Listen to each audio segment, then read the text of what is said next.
오늘 이 시간 우리에게 주시는 하나님 말씀을 함께 받겠습니다. 신약성경 사도행전 2장 44절로 45절까지 말씀입니다. 성경을 들고 자리에서 일어서 주시기 바랍니다. 44절, 45절 함께 한 목소리로 읽겠습니다. 시작. 믿는 사람이 다 함께 있어 모든 물건을 서로 통용하고 또 재산과 소유를 팔아 각 사람의 필요를 따라 나눠주며 아멘. 예배 오신 여러분을 주의 이름으로 축복합니다. 잘 오셨습니다. 옆 사람 인사하겠습니다. 샬롬 반갑습니다. 앞뒤로 인사하겠습니다. 샬롬 복 받으세요. 복을 받으려면 복을 받을 수 있는 자리에 가야 되는 줄로 믿습니다. 복 받는 자리에 오신 여러분 주의 이름으로 축복합니다. 2007년 10월 2일부터 4일까지 3일 동안 대통령 노무현 씨는 북한 최고 지도자 김정일 씨와 남북 정상회담을 가졌습니다.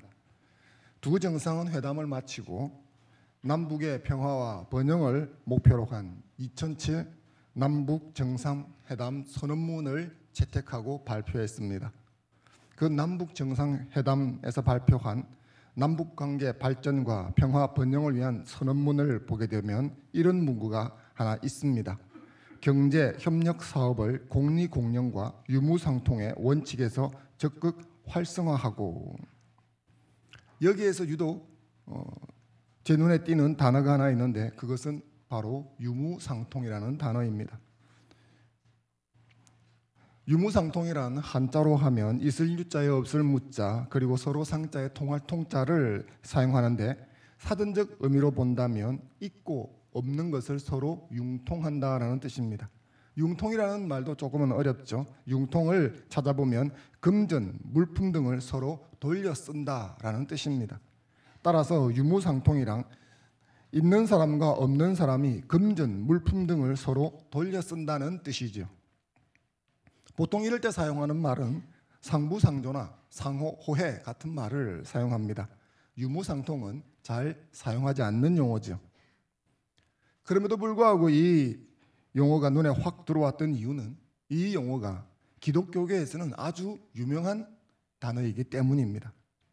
유무상통은 초대교회 공동체 속에서 구현이 되었고, 그래서 기독교회사에서는 정말 유명한 단어입니다. 오늘 우리가 함께 읽은 이 본문에 이 유무상통이 등장하고 있습니다.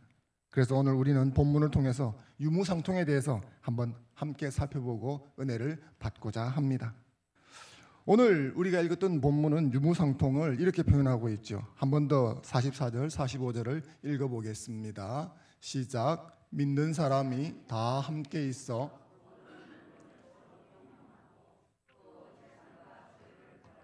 각 사람의, 믿는 사람이 다 함께 있었다는 것을 문자적 의미로 해석하는 것은 조금 무리가 있죠.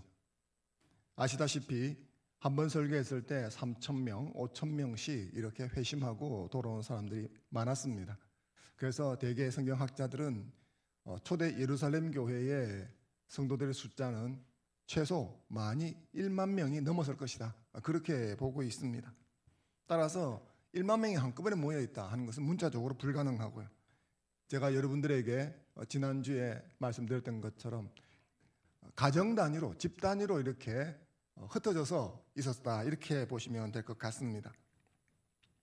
46절에 나오는 말씀들을 참고해 본다면 성도들은 각 집에 흩어 있다가 모일 때는 성전에 솔로몬 행각에서 모였던 것으로 보여집니다. 서로 통용하고, 이것은 헬라어로 코이노스라고 하는 단어입니다. 이 단어는 공동이라는 뜻을 가지고 있습니다. 소유권, 재산, 사상 등을 공유한다는 의미에서 공동이라는 뜻을 가지고 있습니다. 본문에서는 그래서 공동소유라는 뜻을 가지게 되죠. 서로 통용한다는 것은 공동소유했다, 그런 말이 되겠습니다.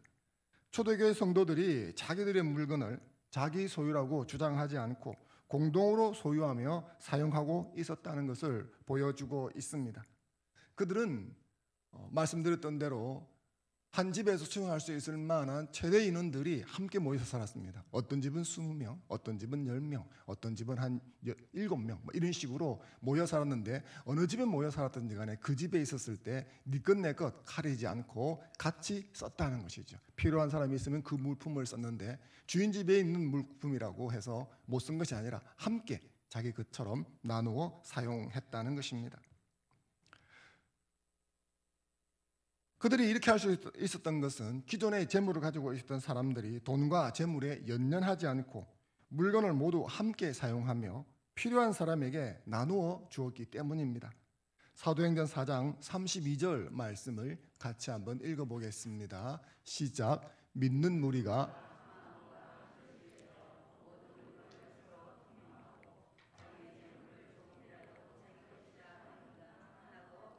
아멘. 그들은 내 돈이라고 생색내지도 않았고 내 돈이기 때문에 내어놓을 수 없다라고 말하지도 않았습니다. 함께 나누어 썼고 누군가의 필요가 보이면 그 사람의 필요를 채워주기 위해서 지갑을 열었습니다. 이것은 오늘날 우리가 본다면 참으로 놀라운 점이라 아니할 수 없습니다. 왜냐하면 우리 자신들의 모습과 너무 다르기 때문이죠. 우리 중에서 누가 돈과 소유에 대해서 자유로운 사람이 있습니까? 그렇기 때문에 초대교회에 대해서 말할 때면 의례 이 구절이 반드시 언급이 되는 것입니다. 교회 공동체가 추구하는 이상적 모델로서 초대교회를 언급하게 되는 가장 큰 특징 중에 하나가 바로 이 유무상통인 것입니다. 그렇다면 이 유무상통은 어떻게 가능해졌을까요? 역사적으로 볼 때 초대교회에서 실현된 유무상통을 구현해 보고자 하는 수많은 시도들이 있었습니다. 그 대표적인 것 중에 하나로 공산주의를 생각해 볼 수 있습니다. 어떤 사람들은 초대 예루살렘 교회 공동체가 공산주의의 원형이 되었다라고 주장하기도 합니다. 아마 어느 정도 영향은 주었던 것으로 생각이 됩니다. 그런데 그런 것과 상관없이 공산주의가 성경 속에 유무상통의 뿌리를 두고 있는지 없는지와는 상관없이 공산주의가 유무상통의 사회를 꿈꾼 것만은 사실인 것입니다. 공산주의는 자본론을 쓴 마르크스로부터 시작되었다 할 수 있습니다. 그는 자신의 저서 자본론에서 초대교회처럼 자신의 소유를 주장하지 않고 각 사람의 필요를 따라 배급하는 이상적인 사회를 꿈꾸었습니다. 그리고 이 마르크스의 추종자 레닌은 1917년 마르크스의 사상을 빈부격차가 극심했던 제정 러시아에 실제로 적용하여 혁명을 일으키게 됩니다. 그것이 이른바 볼셰비키 혁명이죠. 하지만 역사 속에서 공산주의 실험은 실패로 막을 내립니다. 마르크스 레닌주의의 70년 공산주의 실험은 막대한 기회비용을 날려버린 처참한 실패로 귀결되고 말았습니다. 공산주의의 실패 원인은 모든 사회 문제를 계급 투쟁에 주목하고 이를 해소하면 모든 것이 해결될 것이라고 보았기 때문입니다. 공산주의는 세상을 프롤레타리아와 부르주아의 대립구조로 보았습니다. 부르주아는 가진 사람이죠. 부자들. 프롤레타리아는 노동자입니다. 없는 사람들이죠. 이 두 계급의 충돌로 본 것입니다. 그래서 이 문제를 해소하기 위해서 부르주아를 해체해서 프롤레타리아가 생산 수단을 공유하면 저절로 좋은 세상이 올 것이라고 믿었습니다. 이를 위해서 유혈혁명을 통해서라도 부르주아가 가진 것을 강제로 빼앗으려고 한 것이죠. 부르주아가 자발적으로 자기가 가진 것을 내놓으면 좋은데 안 내놓으려고 하니까 죽여서라도 빼앗아서 재분배를 하겠다. 이게 공산주의의 생각이었습니다. 그렇게 하면 평화로운 이상사회가 올 것이라고 생각한 것이죠. 하지만 생산 수단의 공동화는 오히려 저효율을 낳았고 결국 시장 경제체제에 밀려버리고 말았습니다. 자본주의가 최고라거나 최선은 아닙니다. 하지만 공산주의보다는 더 나은 생산성을 가져오는 체제라서 이 자본주의가 살아남고 공산주의가 도태되고 만 것이죠. 공산주의는 소유에 대한 인간의 죄된 이기심을 간과했기 때문에 이런 실패로 막을 내린 것입니다. 공산주의뿐만 아니라 수많은 철학자들과 정치가들이 이상사회를 꿈꾸었습니다. 이런 이상사회를 유토피아라고 하는데요. 한번 들어보셨을 것입니다. 이 유토피아의 어원이 후토퍼스입니다. 후토퍼스라고 하는 단어는 없다를 뜻하는 후와 장소를 뜻하는 토퍼스의 합성어입니다. 그러니까 뜻을 합치면 뭐겠습니까? 실제로 존재하지 않는 장소라는 뜻이죠. 이와 비슷한 것이 피터팬이 살던 나라입니다. 피터팬이 살던 나라가 이름이 뭔지 아십니까? 네버랜드죠. 네버랜드 뜻이 또 무엇입니까? 존재하지 않는 땅이란 것 아니겠습니까? 꿈꾸기는 하지만 실현할 수 없는 나라, 그런 의미를 담고 있는 것이죠. 물질에 대한 인간의 죄된 이기심을 극복할 수 없기 때문에 유무상통하는 사회를 꿈꾸기는 하지만 실현되지는 않는다는 것입니다. 인간의 죄된 속성, 죄성이라고 그러죠. 이것을 간과한 공산주의는 결국 그 높은 이상에도 불구하고 실패라는 쓴 잔을 마시게 된 것입니다. 그냥 강제로 분배해주면 그게 이상사회가 될 거라는 것 자체. 결국 공산주의로 보게 되어지면 귀족계급을 타파해서 노동자계급에게 나눠준다고 했었지만 공산당원과 혁명의 주체들은 또 다른 특권층이 되어서 이기심을 채웠던 것을 볼 수가 있습니다. 그래서 역사 속에서 수없이 많은 정치가들이 혹은 사상가들이 생각으로 혹은 저서로 혹은 실행으로 이 사회를 꿈꾸려고 했지만 유무상통의 사회를 실현해보지 못했습니다. 그런데 초대 교회에서는 어떻게 이 유무상통이 가능해졌을까요? 그것은 바로 성령 하나님 때문입니다. 하나님의 영이 사람에게 임하시자 이렇게 놀라운 일이 일어나게 된 것입니다. 이 사실을 사도행전 4장이 증언해주고 있습니다. 사도행전 4장 33절로 35절까지 말씀을 같이 한번 읽어보겠습니다. 시작. 사도들이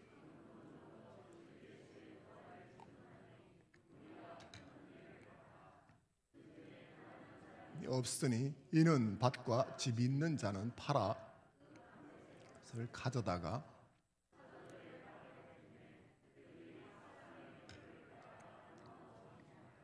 아멘.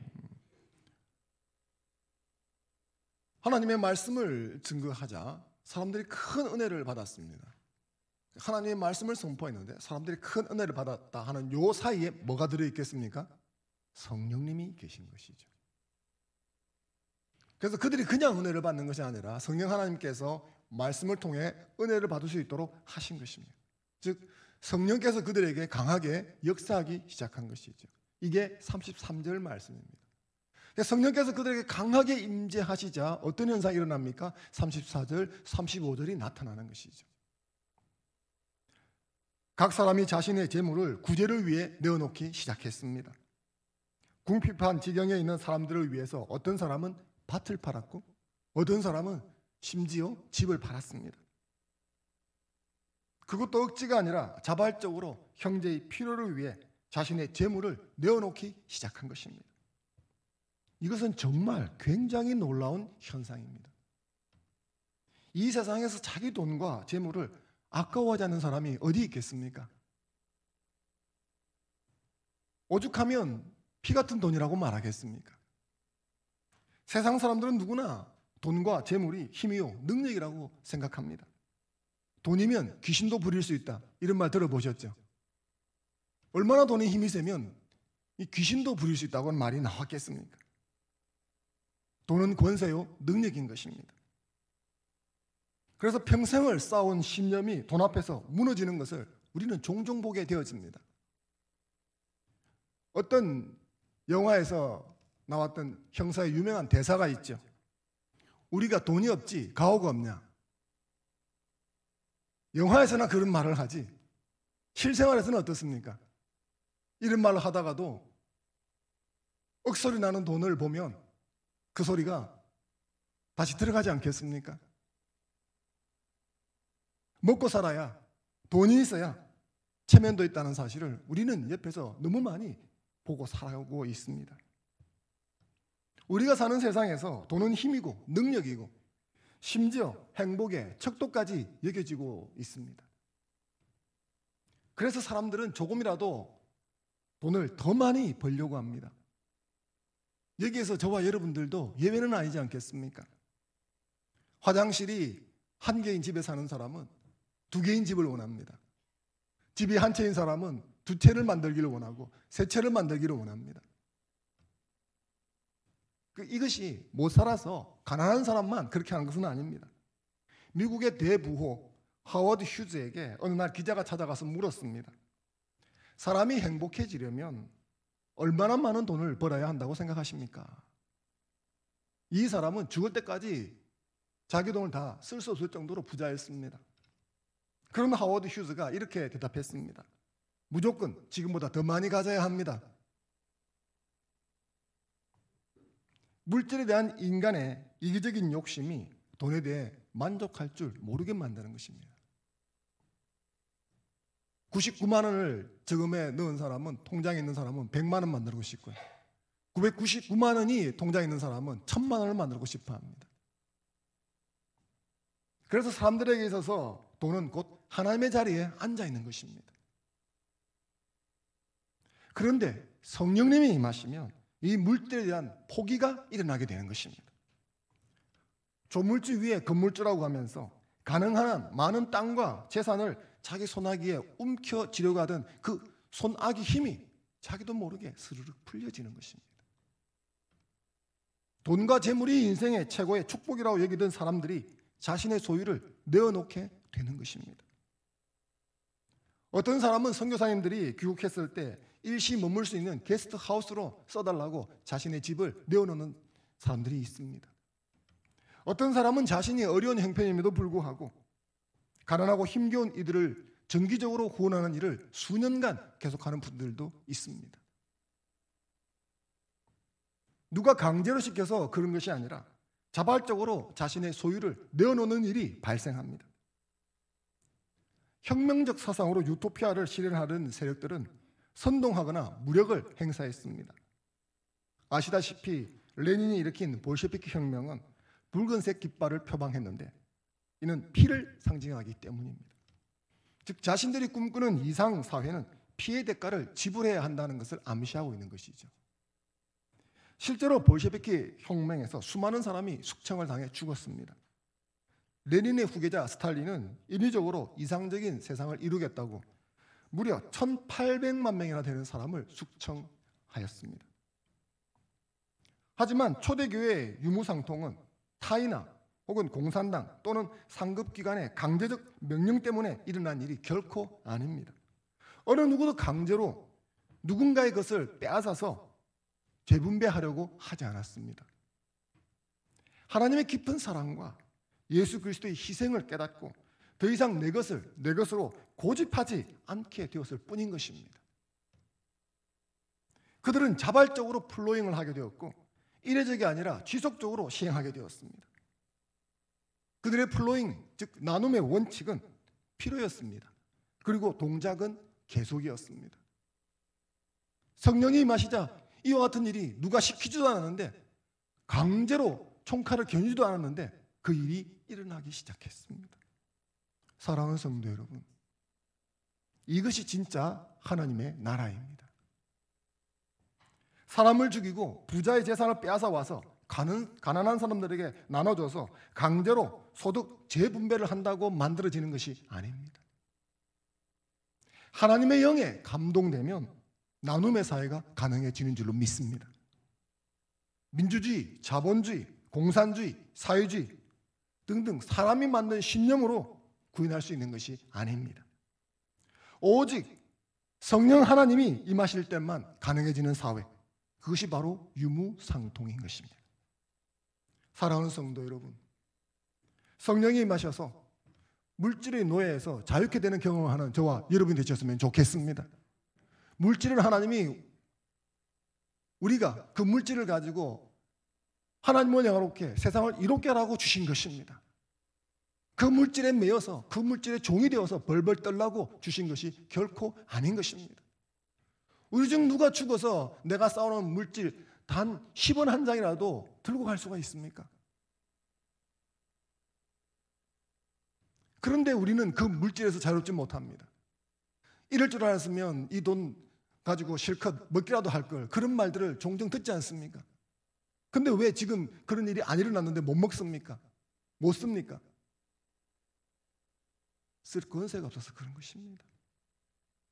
여러분 주변을 보십시오. 돈 버는 사람 따로 있고 쓰는 사람 따로 있습니다. 그래서 여러분 생각하기를 나는 쓰는 사람이 될래, 그래 하지 마시고 나는 돈을 벌어서 쓰는 사람이 되겠다 생각하시기 바랍니다.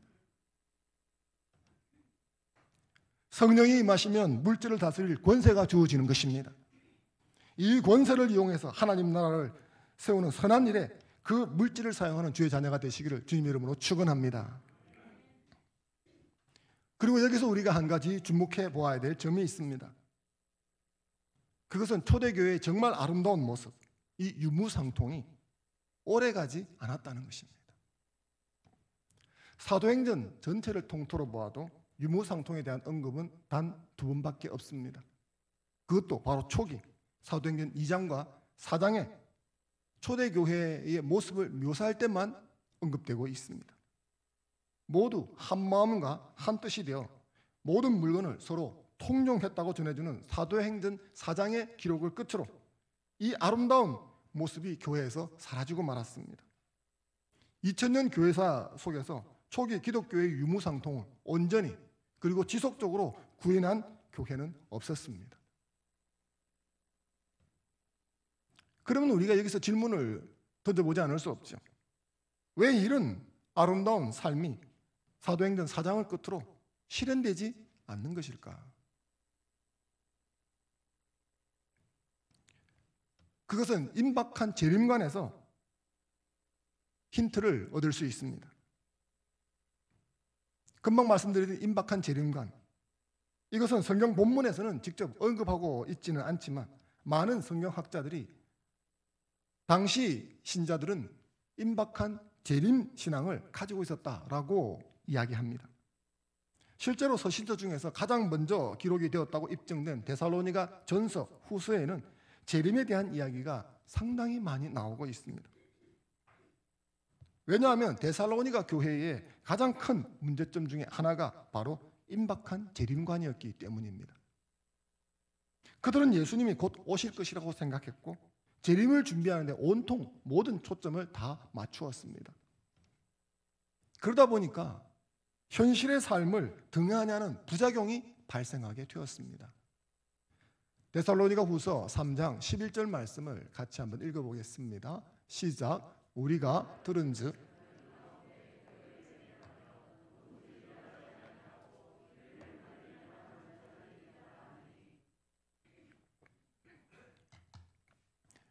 이 말씀은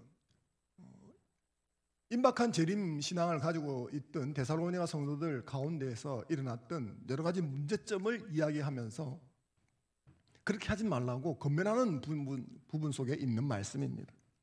종말이 임박했습니다. 주님 다시 오실 것입니다. 그 임박한 재림 신앙을 가지고 있는 사람은 내 살아생전에 주님이 금방 오실 거라고 생각을 한 것이죠. 주님 금방 오실 건데 돈이 무슨 소용이 있겠습니까? 주님 다시 오실 건데 직장에 가는 게 무슨 소용이 있겠습니까? 그래서 일하러 가지도 않고 그냥 모여만 있는 것이죠. 근데 모여만 있다고 해서 밥을 안 먹습니까? 잠을 안 잡니까? 돈을 안 씁니까? 나가는 건 있는데 아무 일도 안 하는 것이죠. 데살로니가 교회의 성도들에게 이런 패단이 있었습니다. 현실 생활을 아주 무책임하게 방치해버리는 것이죠. 초기 기독교는 하늘로 가신 예수님이 얼마 지나지 않아 곧 다시 오실 것이라고 믿었습니다. 그리고 다시 오시면 약속하신 메시아의 나라가 실현될 것을 굳게 확신했습니다. 이런 믿음 안에 있는 그들에게 사유재산이란 사실 큰 의미가 없는 것이죠. 여기서 쓰던 달러가 하나님 나라에서 쓸 거란 보장이 없는 거죠. 정확하게 말하면 안 쓸 거라는 확률이 안 쓸 거라는 것이 더 사실이죠. 그래서 그들은 돈을 돌처럼 볼 수 있었던 측면이 있었습니다. 그런데 그들의 기대와 달리 세월이 제법 흘러가고 더 많이 흘러가도 재림이 오지 않았습니다. 재림이 지연되면서 결국 그들도 생존의 문제를 자기 현실로 바라보게 되었습니다. 현실의 삶에서 인간은 생존을 위해서 전력 투구해야 되는 존재입니다. 예수님이 오시면 다 해결된다는 것이 현실이 아니라 생존을 위해서 땀을 흘려야 한다는 것이 현실인 그 세상을 살아가야 하는 것이었습니다. 그래서 자연스럽게 유무상통도 사라지게 된 것입니다. 하지만 이름에도 불구하고 역사 속에서 종종 이 유무상통과 비슷한 형태가 등장할 때가 있었습니다. 언제 등장했을까요? 시한부 종말론을 추종하는 사람들이 나타날 때입니다. 주후 2세기경 몬타누스라고 하는 사람이 임박한 종말을 예고하면서 많은 추종자들이 생겼습니다.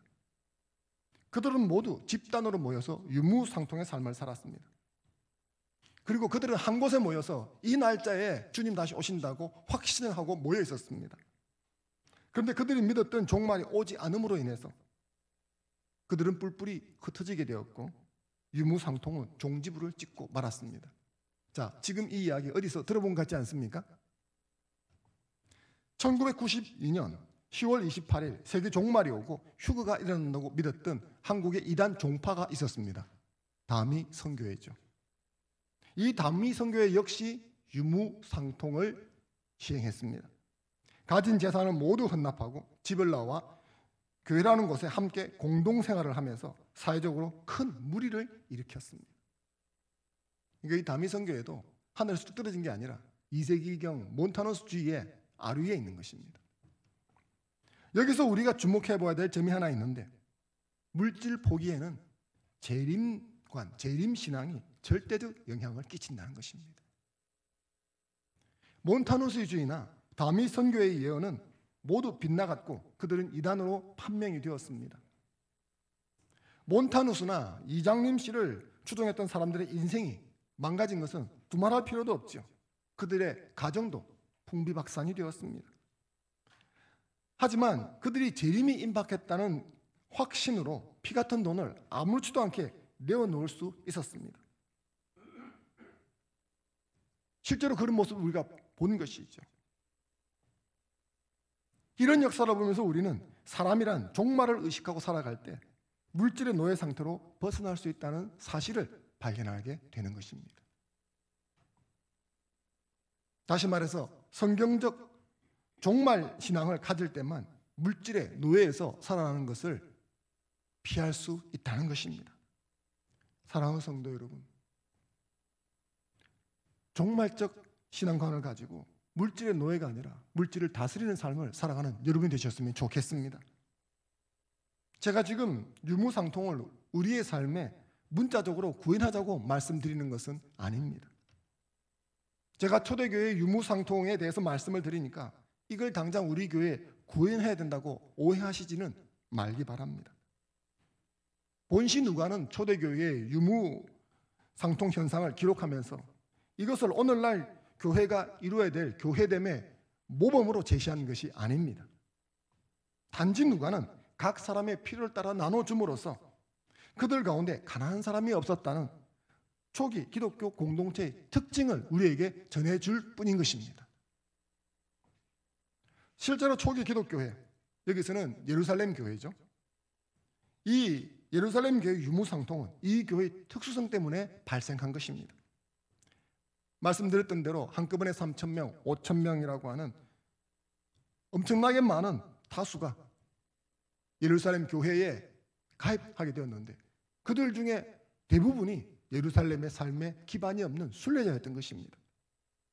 그러니 누군가의 도움 없이는 당장 살아갈 수 없는 긴박한 상황이 펼쳐졌던 그 특수성 때문에 이 유무상통이 예루살렘 교회에서 활성화된 것입니다.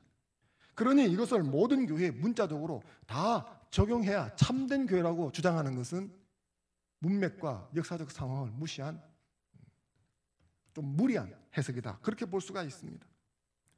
하지만 이런 초기 교회 공동체의 유무상통 현상을 통해서 오늘 우리가 배워야 될 점이 분명히 있는 것입니다. 그것은 성령님이 임하시고 주님의 재림 신앙을 붙들면 물질의 노예에서 벗어나서 자유로울 수 있다는 사실인 것입니다. 그리고 그렇게 될 때 우리에게 주어진 물질은 탐욕의 도구가 아니라 생명을 살리는 생명 도구가 될 수 있는 것입니다. 사랑하는 성도 여러분, 여러분의 물질이 여러분의 이기적 욕심을 채우는 탐욕 도구가 되지 않기를 바랍니다. 여러분에게 주어진 그 물질이 생명을 살리고 하나님을 영화롭게 하는 생명 도구가 되게 하십시오. 미국의 어떤 교회, 침례교회가 있었는데 침례교회 목사님이 예배 시간에 성도들에게 침례를 주었습니다. 저희들은 장로교파 특징을 따르기 때문에 머리에 물을 안 쏘하지만 침례교회는 침례조에 이렇게 몸을 완전히 잠그죠. 순서에 따라 한 명씩 침례를 주고 있는데 다음 차례인 한 성도가 머뭇거리면서 침례 욕조에 들어오질 않는 것입니다. 목사님이 다음 차례를 아무리 기다려도 이 성도님이 들어오지를 않으니까 침례 주는 순서가 끊겼습니다. 그래서 목사님이 다급하게 왜 안 들어오십니까? 빨리 들어오세요. 그렇게 말하자 이 성도님이 이렇게 답했습니다. 목사님, 제가 지금 지갑을 갖고 있어서요. 들어가면 지갑이 될까 싶어서 지금 못 들어가겠습니다. 그때 목사님이 이렇게 말씀하셨다고 합니다. 형제요, 당신과 함께 당신의 지갑도 침례를 받아야 합니다. 지갑까지도 침례받아야 합니다. 빨리 들어오세요. 이 예화는 종교개혁자 마틴 루터의 가르침을 풀어 설명해주는 예화라 할 수가 있습니다. 언젠간 마틴 루터는 이렇게 말한 적이 있습니다. 사람에게는 세 가지 회심이 필요합니다. 가슴의 회심, 정신의 회심, 그리고 지갑의 회심입니다. 이 말을 풀어보면 이렇게 되지요. 정신의 회심이란 먼저 복음을 머리로 알고 진리를 깨달아야 한다는 겁니다. 그리고 가슴의 회심이란 가슴에 하나님의 사랑과 정의가 심어져야 한다는 것이죠. 그리고 지갑의 회심이란 물질을 모으고 사용하는 방법이 달라져서 실천 단계까지 이르러야 한다는 것입니다. 그래야 그 사람이 진심으로 회개하는 것이다. 마틴 루터가 그렇게 말한 것입니다. 사랑하는 성도 여러분, 우리의 지갑에서 물질이 흘러나와 필요한 곳으로 그 물질이 흘러가면 그게 진정한 지갑의 회심인 것입니다. 지갑은 돈 많이 넣고 펼쳐가지고 이만큼 있는데 보여주고 자랑하라고 있는 게 아닙니다. 지갑은 열어서 쓰라고 있는 것입니다. 우리 공동체가 자신의 소유를 이렇게 자신의 이기적 탐욕을 위해서 쓰는 것이 아니라 하나님의 영광과 하나님 나라를 세우기 위해서 생명도구로 사용하기 시작한다면 우리 속에서 작은 의미에서나마 유무상통이 구현된다고 할 수 있습니다. 그리고 그럴 때 우리 손에 들어온 이 물질은 생명을 살리는 생명도구가 되는 것이죠. 그리고 이렇게 할 때 우리는 하나님 앞에서 재물의 청지기역을 감당하고 산다 할 수 있는 것입니다. 사랑하는 성도 여러분, 이를 위해서 종말론적인 신앙을 새롭게 하고 성령 충만을 사모하는 여러분 되셨으면 좋겠습니다. 오실 주님이 아니라 이 땅을 바라보고 소망하고 살아간다면 우리는 물질의 노예 상태를 결코 벗어날 수 없습니다. 우리의 심령이 성령으로 충만하지 않고 이 세상의 영으로 가득하면 우리는 물질의 노예 상태를 결코 벗어날 수 없습니다. 누구를 위해서 물질을 벌려고 그토록 애를 쓰십니까? 팔인대가 나갈 정도로, 발목인대가 나가고 무릎인대가 나갈 정도로 그렇게 일하시는데 그렇게 일해서 돈을 모으는 목적이 무엇입니까?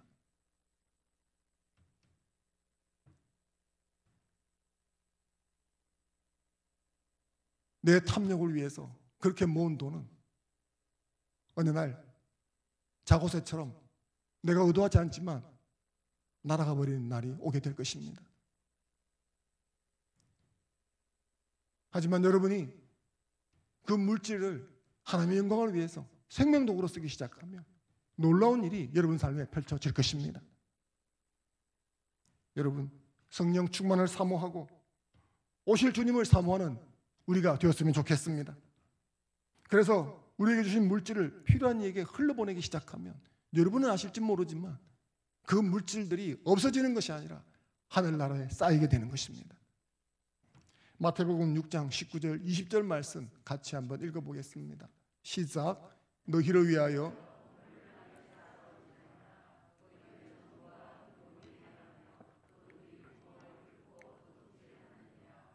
오직 너희를 위하여 보물을 하늘에 쌓아두라.